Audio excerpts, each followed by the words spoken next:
আজকের এই ভিডিওটাতে আমরা স্যাস অ্যানিমেশন স্টাইলের এই টেক্সট ইফেক্টটা তৈরি করা শিখব। তাহলে আর দেরি না করে চলুন ভিডিওটা শুরু করা যাক। তো শুরুতেই আমরা প্রজেক্টের সেটিংসটা ঠিক করে নেব। এখান থেকে রেজলিউশন আমি ফুল এইচডি তে রাখতেছি, দেন টাইমলাইন ফ্রেমের যেটা আছে এটা 30 তে রাখবো, দেন এইখান থেকে সেভ করে দিব। এরপর আসবো ইফেক্টস প্যানেলে। ইফেক্টস প্যানেলে আসার পর এইখান থেকে ইফেক্টসে যাব, দেন এইখান থেকে একটা ফিউশন কম্পোজিশন টাইমলাইনের মধ্যে ট্র্যাক করে নিয়ে আসবো। তারপর এই ফিউশন কম্পোজিশনটার উপরে মাউসের রাইট ক্লিক করব, দেন এইখান থেকে ওপেন ইন ফিউশন পেজ যেটা আছে এটাতে ক্লিক করে আমরা ফিউশন পেজের মধ্যে চলে যাব। এখন আমরা এখান থেকে একটা ব্যাকগ্রাউন্ড নোড নিব এন্ড এই ব্যাকগ্রাউন্ড নোডের আউটপুটটাকে মিডিয়া আউটপুটের সাথে কানেক্ট করে দিব। দেন ব্যাকগ্রাউন্ডের কালারটা এখান থেকে আমি হোয়াইট রাখতেছি। এখন এখান থেকে একটা টেক্সট নোড নিব এন্ড এই টেক্সট নোডের আউটপুটটা যে আছে এটাকে ব্যাকগ্রাউন্ড আউটপুটের সাথে কানেক্ট করে দিব। তাহলে এটা অটোমেটিকলি একটা মার্জ নোডের সাথে কানেক্ট হয়ে যাবে। দেন আমরা এই টেক্সট নোডটাকে সিলেক্ট করব, করার পরে আমাদের এই টেক্সটে আমরা যে অ্যানিমেশনটা দিতে চাই, যেই সেন্টেন্সটাতে অ্যানিমেশন দিতে চাই সেই টেক্সটটা আমরা এখানে লিখব। আমি এখানে লিখতেছি ফিউশন এক্সপ্লেইন। দেন এইখান থেকে আমরা টেক্সটের কালারটা চেঞ্জ করে ব্ল্যাক করে দিব। তারপর এইখান থেকে আমরা ফন্ট সার্চ করব CSS প্রো ডিসপ্লে। দেন এর টাইপ আমরা রেগুলার থেকে মিডিয়াম করব। দেন এই যে টেক্সট নোটটা আছে এই টেক্সট নোটটার উপরে আমরা একটা রেক্ট্যাঙ্গেল মার্কস অ্যাপ্লাই করব, কারণ আমরা এই টেক্সটটার মধ্যে একটা টাইপরাইটার ইফেক্ট তৈরি করব, যে এরকম একটা টাইপরাইটার ইফেক্ট তৈরি করব। তো এইটা কিন্তু আমরা চাইলে এই টেক্সট নোটের যেই রাইট ওনটা আছে এটার মাধ্যমে কিন্তু আমরা চাইলে করতে পারতাম, বাট রেক্ট্যাঙ্গেল মার্কস ইউজ করেই আমরা করব।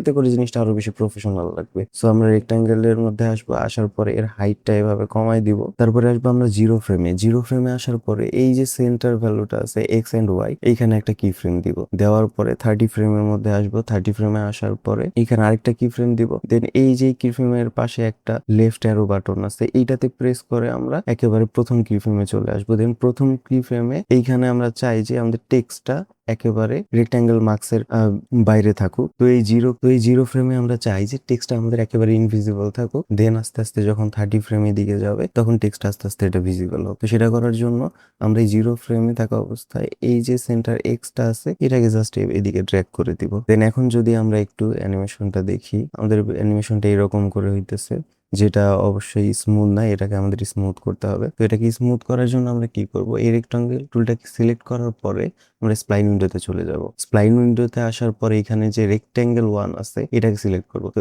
এটাকে সিলেক্ট করার আগে আমি আপনাদের একটা কথা বলি, সেটা হচ্ছে এই থ্রি ডট আইকনে যে শো অনলি সিলেক্টেড টুল আছে না, এটাকে সিলেক্ট করে রাখবেন আপনারা। এটাকে সিলেক্ট করে রাখলে কি হবে, আমরা যখন অনেকগুলো নোডের মধ্যে অ্যানিমেশন অ্যাপ্লাই করব তখন জাস্ট আমরা যেই নোডটাকে সিলেক্ট করব ওই নোডের যেই প্যারামিটার গুলাতে আমরা কি ফ্রেম দিছি দিয়ে অ্যানিমেশন অ্যাপ্লাই করছি সেই নোটগুলো ছাড়া এই এরিয়াটুকুতে অন্য কোনো নোট শো করবে না, যেটা আসলে অনেক বেশি কাজের একটা জিনিস। তো এইভাবে আপনারা শো অনলি সিলেক্টেড টুল এটা অন করে রাখবেন। দেন আপনারা যেই নোডের অ্যানিমেশনটাকে স্মুথ করতে চান জাস্ট ওই নোটটাকে সিলেক্ট করে এইখান থেকে চেক করে দিবেন। তারপর এইখান থেকে জুম টু ফিট, দেন এইখানে এই দুইটা কি ফ্রেমকে আমরা সিলেক্ট করব। করার পরে এই যে ফাঁকা এরিয়াটা আছে এইখানে আমরা মাউসের রাইট ক্লিক করব। রাইট ক্লিক করার পরে এইখান থেকে ইজের মধ্যে যাব, দেন আউট কিউবিক সিলেক্ট করব। এতে করে কি হবে, আমাদের অ্যানিমেশনটা শুরুতে ফাস্ট হবে এন্ড আস্তে আস্তে স্লো হবে। তো এখন যদি আমরা একটু অ্যানিমেশনটা দেখি, দেখেন আমাদের অ্যানিমেশনটা কিন্তু স্মুথলি হইতেছে। তো সেম ভাবে এখন আমরা কি করব, আমরা কালার যে ইফেক্টটা আছে ওই কালার ইফেক্টটা তৈরি করব। এখানে আমাদের টেক্সটের উপরে কালার ইফেক্টটা অ্যাপ্লাই করব। তো তার জন্য আমরা শুরুতে একটা ব্যাকগ্রাউন্ড নোড দিব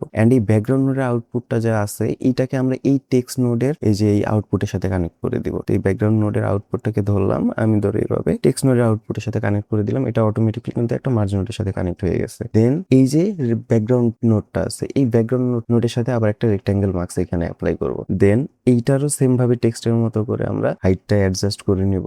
দেন আমরা ব্যাকগ্রাউন্ডের কালার যা ইচ্ছা তাই রাখতে পারি। ধরেন আমি এইখান থেকে আপাতত রেড রাখলাম। আচ্ছা, ব্যাকগ্রাউন্ডের কালার অ্যাপ্লাই করার পরে এখানে আমাদের একটা জিনিস লক্ষ্য করতে হবে যে আমাদের যে টেক্সটটা আছে এটা কিন্তু এই ব্যাকগ্রাউন্ডের নিচে পড়ে গেছে এন্ড আমরা কিন্তু এরকম কোনো অ্যানিমেশন চাই না যে আমাদের টেক্সট নিচে ঢাকা থাকবে এন্ড উপরে ব্যাকগ্রাউন্ড জাস্ট এদিকে অ্যানিমেশন হবে। আমরা চাই যে এই কালারটাই টেক্সটের উপরে অ্যাপ্লাই হোক। তো এই কালারটাকে টেক্সটের উপরে অ্যাপ্লাই করার জন্য এই টেক্সট নোডের নিচে আমাদের ব্যাকগ্রাউন্ডের যে মার্জ নোডটা আছে এটাকে সিলেক্ট করব। করার পরে এই দেখেন এখানে অপারেটর একটা অপশন আছে, এই অপারেটর ওভার দেওয়া আছে এটাকে জাস্ট আমরা অ্যাডপ্ট করে দিব। অ্যাডপ্ট করলে কি হবে, আমাদের এই মার্জ নোডের মধ্যে যে ব্যাকগ্রাউন্ডটা কানেক্ট করা এই কালারটা আমাদের টেক্সটের মধ্যে গিয়ে অ্যাপ্লাই হবে। সো এখন আমরা এই কালারটাকে হচ্ছে অ্যানিমেট করব সেম ভাবে টেক্সটের মতো। তো আমরা রেক্ট্যাঙ্গেল মার্কসের মধ্যে চলে যাব, দেন জিরো ফ্রেমের মধ্যে আসবো। আসার পরে এই যে সেন্টার ভ্যালু আছে এইখানে একটা কি ফ্রেম দিব। দেওয়ার পরে এবার আসবো আমরা 35 ফ্রেমে আসার পরে আবার একটা কি ফ্রেম দিব।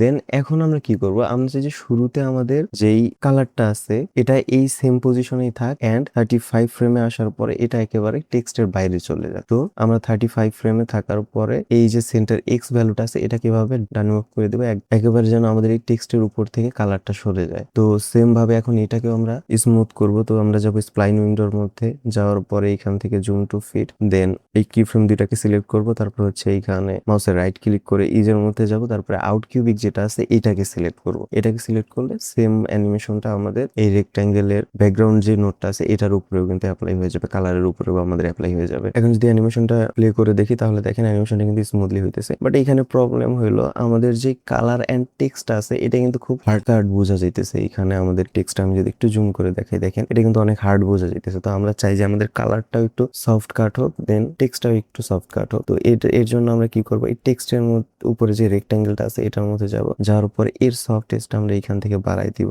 এই যে এরকম করে কিছুটা সামান্য পরিমাণ বাড়াই দিলেই হয়ে যাবে। দেন আমরা এইটার কালারের রেক্ট্যাঙ্গেলের মধ্যে আসবো, দেন এইটার যে সফটনেসটা আছে এটা সফটনেস অনেকটাই বাড়াই দিব। ধরেন এইখান থেকে আমি 0.1 করে দিলাম। দেন এখন যদি আমরা একটু অ্যানিমেশনটা দেখি তাহলে দেখেন আমাদের অ্যানিমেশনটা কিন্তু কমপ্লিট।